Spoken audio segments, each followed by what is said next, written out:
RS Esporte.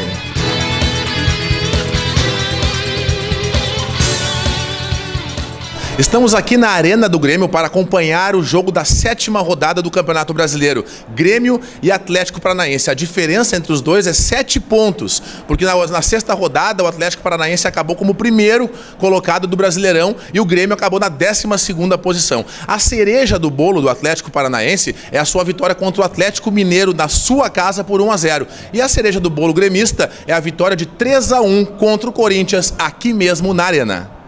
Amigos do rsesporte.com, estamos aqui na Arena do Grêmio, mais precisamente na cabine da Rádio Meridional de Camaquã, onde assistimos a vitória do Tricolor e a ascensão para o 7º lugar na tabela de classificação do Brasileiro ao vencer o Atlético Paranaense. O jogo não foi lá essas coisas assim de grande qualidade ou superioridade do Grêmio, foi bastante equilibrado. O Atlético Paranaense deu trabalho à equipe do Roger. E com isso, o Grêmio, com a vitória, né, ganha um pouco mais de moral para dar sequência ao Campeonato Brasileiro, que é uma de suas metas, ficar ali entre os 4 ou 5 primeiros colocados e assim tentar uma classificação a Libertadores 2016. Sem falar que o foco principal é a Copa do Brasil, que o Grêmio almeja o título. Aqui junto comigo, né, os colegas de imprensa, Daiso Santana, o Selemar Garcia, Nelson Cerqueira e o Rafael Souza, e nós vamos comentar essa vitória do Grêmio e fazer uma rápida perspectiva para as próximas rodadas que esperam o Tricolor gaúcho. Tudo bom, gente? Tudo bem? Tudo tranquilo? Daiso, começar contigo pelos números da partida. Como é que foi a matemática do jogo, né, como é que o Grêmio se apresentou tanto no ataque, na defesa, e o que o Grêmio precisa, né, para se firmar aí entre os 10 primeiros, pelo menos nessa rodada aí, né, na próxima rodada, que agora é o 7º, para poder se fixar aí entre os primeiros colocados do Campeonato Brasileiro. Bem, grande vitória do Grêmio, 2-1 sobre o Atlético Paranaense. O Grêmio terminou a 6ª rodada na 12ª posição, com 8 pontos, 44% de aproveitamento. Com essa vitória chegou à 7ª posição, 11 pontos, 52% de aproveitamento, que lá no final do campeonato remeteria a 60 pontos, que daria de repente uma vaga para a Libertadores. Mas o que chama atenção é a campanha de Roger. Duas partidas na Arena, 2 vitórias, e com esse novo uniforme o Grêmio tem 3 vitórias, ou seja, 100% de aproveitamento. Está dando sorte esse uniforme, Copete. Ah, muito bom, né? Selemar, você que narrou o Grêmio para a Rádio Meridional de Camaquã, qual é a tua opinião sobre a partida? Olha, uma partida bastante movimentada, em alta velocidade. Até comentávamos eu e o Nelson durante a transmissão que o comercial tinha que ser na velocidade também, porque o Grêmio e o Atlético Paranaense. A prova foi com o Nicão, naquela grande jogada no primeiro tempo aqui, em alta velocidade também, levando perigo contra o Grêmio, mas a equipe do Roger Machado, se encontrando em muitos momentos do jogo, conseguiu contornar essa velocidade do Atlético e também se impôs. Acabou largando na frente com o Juliano, que parece que vem se tornando o grande atacante do Grêmio. É verdade, está se tornando o goleador do Grêmio, aparece mais na frente do que os próprios atacantes. Depois o Grêmio voltou sem esse jogador, a expectativa se tinha de daqui a pouco uma queda. O Atlético chegou ao gol de empate numa bola parada, mas o Grêmio também... Deu uma blitz do Grêmio até os 18 mais ou menos do primeiro tempo, né? Uma grande defesa do Thiago, e a partir daí o Grêmio recuperou e acho que o Roger começa a encaminhar uma equipe. Agora só falta o Grêmio sair da Arena e também apresentar melhores números para poder embalar aí na competição. Tá certo. Nelson Cerqueira, você comentou aqui para a Rádio Meridional de Camaquã a tua opinião do jogo. Tu concorda com o Selemar, com o Dyson? Eu concordo com o Selemar. O jogo foi em altíssima velocidade, o Grêmio apresentou... Nos primeiros 15 minutos o Grêmio viu o Atlético Paranaense jogar, né? O Atlético Paranaense fez uma atuação de exceção nos primeiros minutos, né? O Grêmio não ofereceu resistência ao Atlético. O Atlético poderia ter feito até 2 gols no Grêmio no comecinho do jogo, mas o Grêmio conseguiu equilibrar as suas ações. O Grêmio apresentou um recheio melhor talvez no meio campo. Aí foi uma mudança que o Roger fez sem modificar jogadores, mas modificando a postura do Grêmio em campo. O Grêmio equilibrou, o Grêmio chegou 1-0 com o Juliano, que é o grande jogador do Grêmio na temporada, não só como atacante, é o grande jogador do Grêmio, a expressão do Grêmio nessa temporada é o Juliano, né? E aí o seguinte, né? Aí o Atlético virou, o Atlético Paranaense, ele não se conformou né?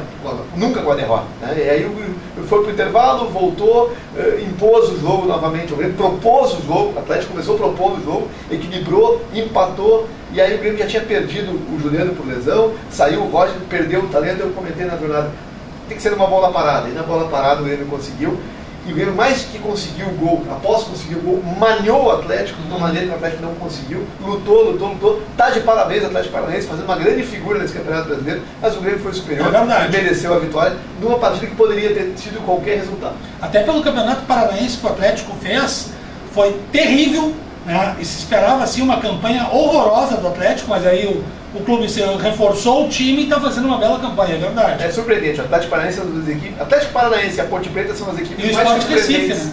O Sport Recife fez um outro trabalho, o Sport Recife fez um outro trabalho. Agora, a Ponte Preta do Guto Ferreira e esse time do Atlético Paranaense são as duas maiores expressões de surpresa nossa no Campeonato Brasileiro. Até porque a Ponte Preta está invicta na competição ao lado do Sport e o Atlético Paranaense tem 5 vitórias e apenas 2 derrotas. Perdeu para o Goiás e hoje para o Grêmio. Rafael Souza, o que tu achou de Grêmio 2, Atlético Paranaense 1, que teve o retorno, né, dos equipamentos musicais da torcida do Grêmio, que ajudou até o time dar uma moral, né, para a torcida, e também para o time dentro de campo, né? A tua opinião, por favor. Sem dúvida, eu vejo alguns pontos que o Grêmio ainda precisa melhorar. Ele não está mais com a cara do Filipão, mas ainda não está com a cara do Roger. Alguns pontos... Ele está nessa transição do... Exatamente, está no momento de transição. E duas coisas importantíssimas e fundamentais que eu vi que o Grêmio tem que mudar e tem que melhorar para conseguir buscar aí as 4 primeiras posições do Campeonato Brasileiro que vai dar vaga para a Libertadores. Uma delas é o Douglas. Douglas muito mal, eu achei hoje. O Douglas, ele desacelera o jogo mesmo em muita velocidade. Quando cai no pé do Douglas, desacelera. É o perfil dele, não é? Exatamente. Então, a gente que trabalhou aqui no jogo contra o Corinthians, o Grêmio foi muito mais veloz porque o Douglas não estava em campo. E hoje o Douglas em campo, ele desacelera um pouco os ataques do Grêmio. E uma outra situação que eu vi também, que eu acredito que tem que ter a figura de um 9. Eu sempre fui um fã de um camisa 9 dentro da área, bem posicionado. Porque no primeiro tempo, principalmente, o Grêmio teve várias entradas do Galhardo pela direita, algumas entradas do Marcelo Oliveira e até mesmo do menino atacante, o Pedro Rocha, exatamente, e fazia o cruzamento, não tinha ninguém para concluir, para botar a bola para dentro. Tanto é que o gol do Grêmio, o primeiro gol do Grêmio, saiu numa jogada pelo fundo de campo, que o Juliano entrou para fazer o trabalho 9. Né? Então o Juliano acabou fazendo o papel do centroavante que o Grêmio não tem. Eu até acho que num momento como esse, o Brian Rodrigues, mesmo numa fase ruim e muito contestado, eu acho que seria um jogador importante para o Grêmio para fazer a função desse de camisa 9. E te dá razão, né? Contra o Figueirense ele decidiu assim, o Brian Rodrigues, no cruzamento da esquerda, ele de cabeça matou o Figueirense. Porque ele estava ali na posição onde não tem. O Juliano teve que entrar hoje e o segundo gol foi de um zagueiro, né? O zagueiro Rodolfo, mais uma vez, né? O zagueiro Rodolfo teve que sair para fazer o segundo gol e dar vitória pro Grêmio, destacando. Será que daria certo botar o Brian de 4 e o Rodolfo de 9? O Rodolfo tem uma história bonita no Atlético Paranaense. A mudança de postura dos jogadores do Grêmio em relação ao time do treinador. É verdade. O Roger ele tem mais pegada, tem mais entrega. Intensidade. E os jogadores, nós vimos hoje aí o Mamute recuando para marcar, Brian Rodrigues ajudando o lateral, era inimaginável na equipe do Luiz Felipe. É verdade. E o gol do Rodolfo, né? Contra o seu ex-clube, né? Tem mais essa também, né? Que o Dyson passou esses dados antes. O Rodolfo que jogou, fez belíssimas campanhas no Atlético Paranaense de 2010, né? Depois foi pro São Paulo e depois o Renato trouxe pra cá, né? Exatamente. Então acabou matando, e aí não tem aquele negócio de não comemorar contra o ex-clube. Ele comemorou demais, foi na geral, pulou a placa ali. Realmente uma boa vitória, uma vitória de 3 pontos importantíssimo, né, Copete?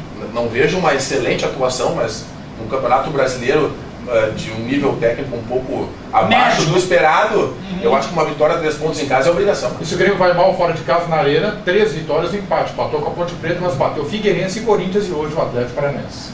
Para encerrarmos, porque o diretor já me chamou aqui no ponto, dizendo que já estamos com o tempo estourado, Daílson Santana, próxima rodada do Campeonato Brasileiro para o Grêmio. O Grêmio joga sábado com o Palmeiras aqui na Arena. Grêmio e Palmeiras um confronto histórico, mas na Arena será o primeiro jogo. Porque o ano passado jogaram em Caxias do Sul empate por 0-0. E tem uma curiosidade sobre Camaquã, não é isso, Rafa? O Celiomar nem sabe disso. Fala pra ele. O Grêmio já esteve em Camaquã, a última vez foi em janeiro de 1976. Ele estava fazendo sua reestreia, o técnico Oswaldo Rolo Foguinho, e o Grêmio venceu o Guarani de Camaquã pelo marcador de 5-0. Então o Grêmio tem essa ligação com o Camaquã, ali começou a retomar uma equipe em 76 que depois de 77 daria frutos ao Grêmio, Rafa Souza. Primeiro, melhor jogador em campo para ti, Dario Santana. Na vitória do Grêmio, eu vou colocar o goleiro Thiago, porque ele fez uma defesa fundamental aos 18 do segundo tempo e mudou ali a história do jogo. Leomar? Também vou de Thiago, que foi responsável pelo resultado, fazendo aquela grande defesa. Eu também vou de Thiago, mas vou dar uma ressalva para o Rodolfo, que fez o gol da vitória. Nelson? Galhardo. Rafael Souza? Vou de Thiago também, mas também não dá para esquecer de citar também o Juliano, né? Ah, isso é Juliano, verdade. em 45 minutos também fez É um bom jogo, né? Tá certo, então, gente. Muito obrigado pelas suas opiniões, né? Sempre bem embasadas sobre o Grêmio e também sobre o Internacional. Nós ficamos por aqui. Muito obrigado pela audiência e confiança e até a próxima.